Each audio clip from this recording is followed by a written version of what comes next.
So the Skeleton Crew came out last week, and I had a live watch party with a couple of friends, and we watched it. And there was one scene in particular that caught my eye, and I was like, "Could this be?" And I was like, "No, it couldn't." And I was like, "Man, it has to be."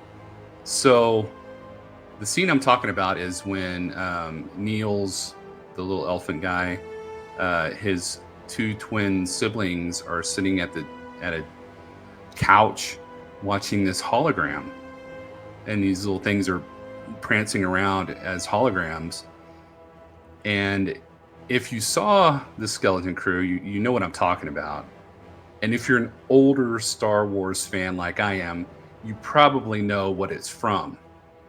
And if, unless you didn't see it. And the thing is it was from the 1978, I think, um, TV release of the Star Wars Holiday Special.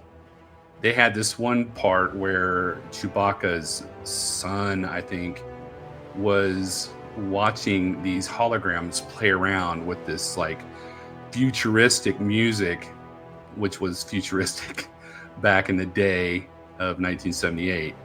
And I just remember seeing those on there. And when this Skeleton Crew came on and I saw that, I was like, man, that has got to be from that, or else they were trying to mimic it, but is actual footage from the holiday special. And they were afraid they weren't going to be able to use it, but everybody was like, go for it. So they used it. And I have this article that talks about it real quick, and I just wanted to go over it with you. It's super fun. So let me pull this up.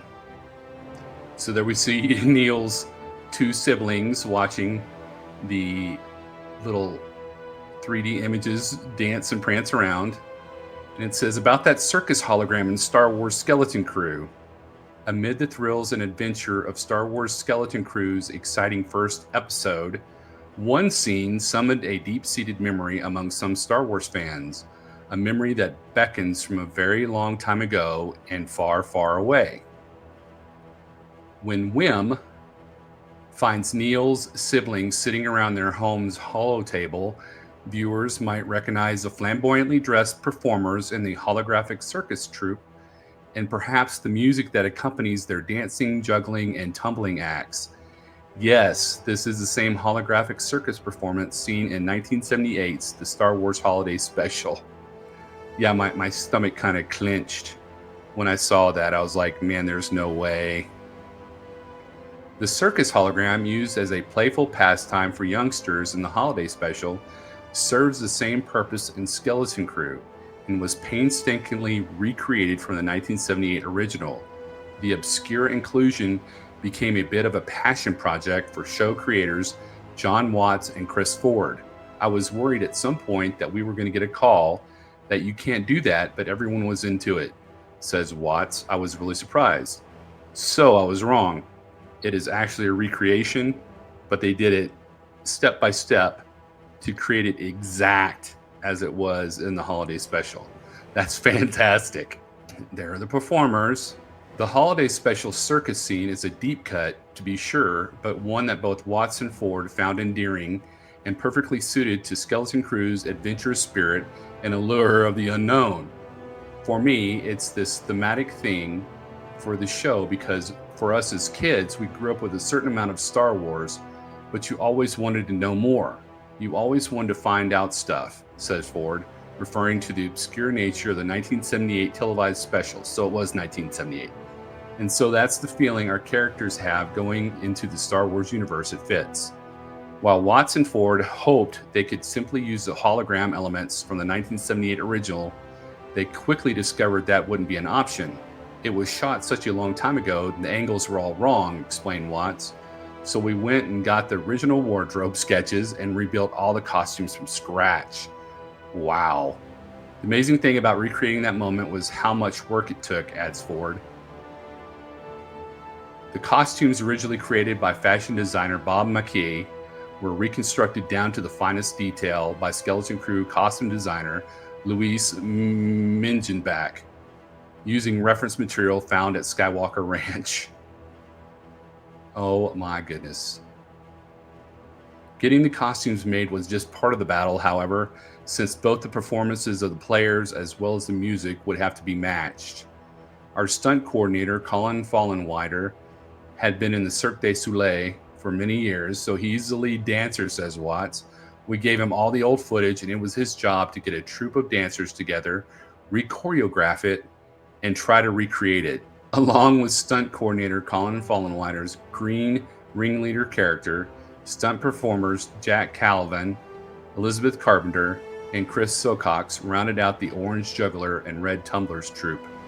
Their choreographed performances required multiple takes to capture the various perspectives atop the holotable shot inside Neil's house. Finally, the music from the original performance needed to be recreated from scratch as well, since no copy of the original recording could be found in a quality high enough or a length long enough. No written records could be located either. We couldn't find a copy of the scene score, so we had to give it to our composer, Mick Gacciano, who then had to transcribe it, figure out what instruments they were playing, and then re-record that, explains Watts. And then we also did that with a full orchestra, adds Ford, who found the contrast between Gacciano's symphonic score and the tinny circus music amusing. I think the musicians got a kick out of it. In the end, both filmmakers felt the scene delightfully adds to the texture and tone of Skeleton Crew, and are glad to give a loving nod to the obscure 46-year-old scene that inspired it. It made me so happy every time I would get to see that footage, says Watts of the Skeleton Crew remake. It was a labor of love. Okay, well, as I was reading this, I found out some stuff that I didn't know. They remade it from scratch. They rebuilt the costumes, they did the choreography, they had to redo the music. That is so fantastic. I think that's awesome. They did all that just for that scene, and it wasn't a very long scene, but it brings back nostalgia to the holiday special. I just wanted you to know, if you haven't seen the holiday special, you're probably not missing much. There's just scenes of Chewbacca's son, and I can't remember his name. It's a weird name. He's sitting there and he's watching it, and all these people are doing circus performance acts like they show here on the Skeleton Crew, and the music's weird, and it's kind of circusy but spacey, I guess. That's part of the Skeleton Crew that I saw that kind of like brought back some nostalgia for me as a little kid, seeing that holiday special. But if you want to know what I think of the Skeleton Crew overall, you should really check out this video right here, and it will let you know. What did I think of it? I don't know. Watch the video. And if you really enjoy my videos, give it a thumbs up and subscribe. I'd really appreciate it. It helps out my channel. And remember, the Force will be with you always.